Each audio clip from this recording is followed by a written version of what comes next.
मेरी जब शादी हुई थी तो मेरे घर में ऐसे बहुत सारे देवता आ गए। शादी के रूप मतलब शादी के साथ मेरी पत्नी के साथ में आए थे, और मेरी जितनी भी एक कमरा था, एक रूम था, उस रूम में सब में जो है ना उनकी फ़ोटो टांग दी गई मेरे ससुराल वालों के द्वारा। मैं अपनी बात कर रहा हूँ, मतलब अपनी बात का मतलब मैं इसलिए यहाँ प्रसंग इसलिए दे रहा हूँ कि कैसे एक व्यक्ति के जीवन में हम बदलाव ला सकते हैं, अपने आस पड़ोस में भी, अपने घर में भी। और जब मैंने शादी की थी उस वक़्त मैं बुद्ध के विचारों से ज़्यादा तो नहीं, थोड़ा बहुत प्रभावित हो चुका था, क्योंकि घर में थोड़ा माहौल था। पिताजी को ज़्यादा ज्ञान तो नहीं था, साहित्य तो बहुत पढ़ा नहीं था, लेकिन नाम के आगे बौद्ध लगाने शुरू कर दिया था उन्होंने। परंपराएं तो वही चलती रही, लेकिन ऐसी कुछ परंपराएं थी जैसे किसी ब्राह्मण को नहीं बुलाना, किसी भी संस्कार में नहीं बुलाना, हमने मेरे जीवन में कभी देखा नहीं। जब मेरी पत्नी आई तो मेरे सामने आ गया संकट कि भाई मैं क्या करूं, मैं तो इनको मानता नहीं हूं और मेरी पत्नी मानती है, हमको जीवन भर साथ रहना है। थोड़ी सी मैं आपको बता दूं कि दोनों ही हम लोग विभिन्न जाति के हैं और विभिन्न धर्म के और विभिन्न प्रदेशों के, विभिन्न संस्कृति के। अब साथ रहना था तो मैत्री टाइम्स के जो संस्थापक हैं तत्वलीन श्रवण कुमार पिप्पल जी, उनके सामने मैंने ये समस्या रखी। भाई इस तरह की चीज़ है, मैं मानता नहीं हूँ और मेरी पत्नी जो है वो मानती है, वो तो शंख बजाती है और वो हिलाती है, वो घंटी वंटी भी हिलाती है भाई।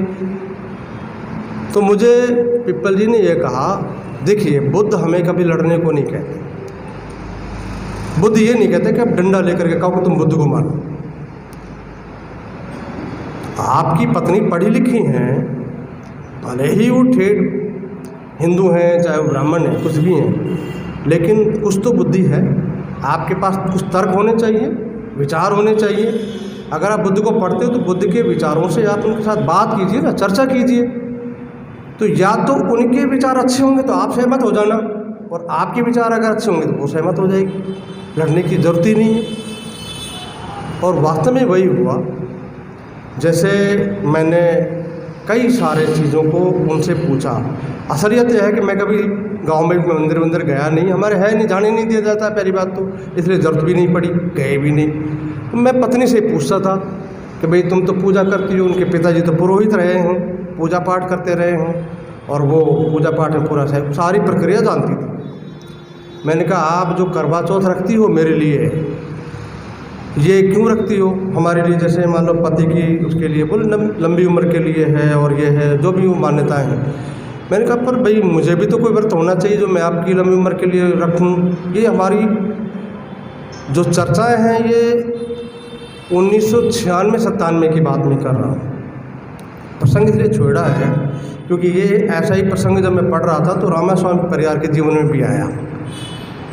तो मैंने ये जब पूछा कि क्यों रखती हो, कैसे रखती हो, वो सारी प्रक्रिया मैंने पूछी, और जब सारी प्रक्रिया मैं पूछी उस सब पे सवाल करता चला गया।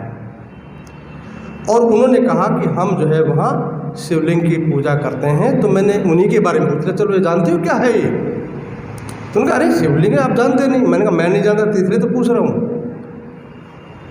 उन्होंने मुझे नहीं बताया, मैंने उनको बताया। मैंने कहा देखिए ये जो प्रतीकात्मक जो आपको आकृति दिखाई देती है ये आपके धर्म के खिलाफ है। मैंने कैसे? मैंने कहा देखिए आपका धर्म कहता है कि पति ही परमेश्वर है।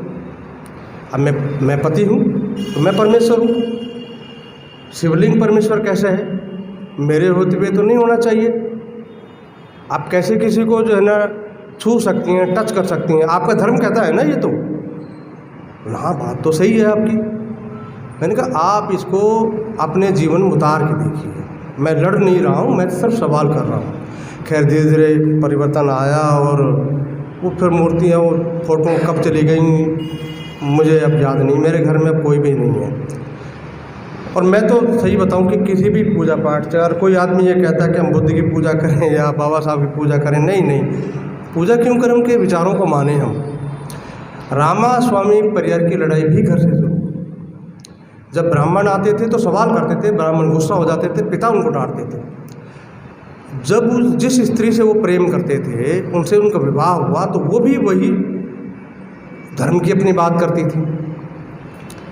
तो उनको संघर्ष घर से करना पड़ा, और ये संघर्ष घर से जब किया, उन्होंने कहा कि मैं बाद में तो लोग मेरी जब मानेंगे जब मेरे अपने घर में मेरी बीवी नहीं मानती है, जब मैं उनको मनवा लूँगा अपने तर्कों से अपने घर वालों को, तो ये बात मैं कह सकता हूँ कि देखिए हमने तो ये प्रयोग करके देखा है, आप भी करके देख लीजिए।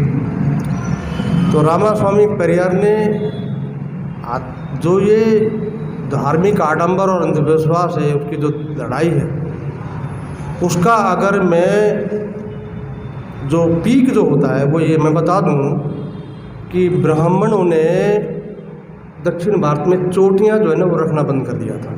पहचान होती है ना कि ये ब्राह्मण है, ये हिंदू है, उन्होंने ये रखना बंद कर दिया था। खैर, हम उन ये जो दोनों महापुरुष हैं उनके द्वारा अपने घर में, अपने पड़ोस में, अपने परिवार में, अपने मित्रों के साथ ये करें। मैं 1 मिनट और लूँगा, ज़्यादा नहीं। जैसे कि मैं माइक पे बोल रहा हूँ और बड़ा दावा कर रहा हूँ कि मैंने ये नहीं किया, वो किया, मेरे घर में पूजा नहीं होती, वो जिस चीज़ें हैं, ऐसा हर आदमी करता है, और वो भी करता है जो बाद में पूजा करता है, घर में भी पूजा करता है, ऐसा मैंने भी देखा है।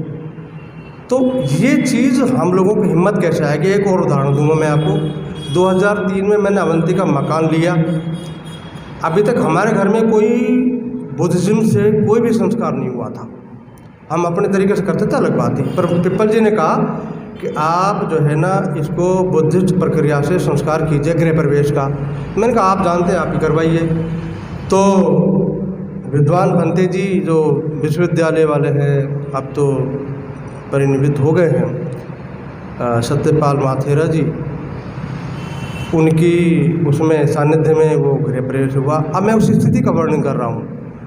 मैंने वो पहला संस्कार किया था, तो मेरे मन में ये था कि मैं कहीं ना कहीं आज परिवर्तित हो रहा हूँ अपने विचारों से, कहीं ना कहीं ये दूसरे धर्म की पद्धति को मैं अपना रहा हूँ। और मेरे मन में ये मनोभाव हो रहा था, उठ रहा था कि मैं आज एक संक्रमण से गुजर रहा हूँ। कहीं ना कहीं थोड़ा बहुत डर भी था, थोड़ा सा भय भी था, लेकिन मैं डिटरमिन्ड था कि मुझे करना है। ये परिस्थिति हो सकता है हर व्यक्ति के साथ हो, और वो उस व्यक्ति के साथ ज़रूर होगी जो ईश्वर में विश्वास रखता है, जो पूजा पाठ करता है। तो शालीनता के साथ में और बड़ी गंभीरता के साथ में, तर्कों के साथ में लड़े नहीं, बल्कि विचारों को बताए, तैयार करें कि थोड़ा थोड़ा आप शुरू कीजिए। तो मुझे लगता है कि बुद्ध ने भी अपने धर्म को प्रचारित करने के लिए चारिका की थी। वो अकेले बैठ करके वहाँ पूरे देश में उनके जीते जी नहीं फैल गया था, चारिका करनी पड़ी थी। हम लोगों को ये काम जो अनागरिक धम्मपाल ने किया या बुद्ध ने किया, बाबा साहब ने किया, बस ये थोड़ा थोड़ा शुरू कर देना है, तो आने वाले काफ़ी समय तक जो है हम लोग इसमें सफलता हासिल कर सकते हैं। बड़े धैर्यपूर्वक सुना, और बहुत बहुत साधुवाद आप लोगों का, और नमस्ते।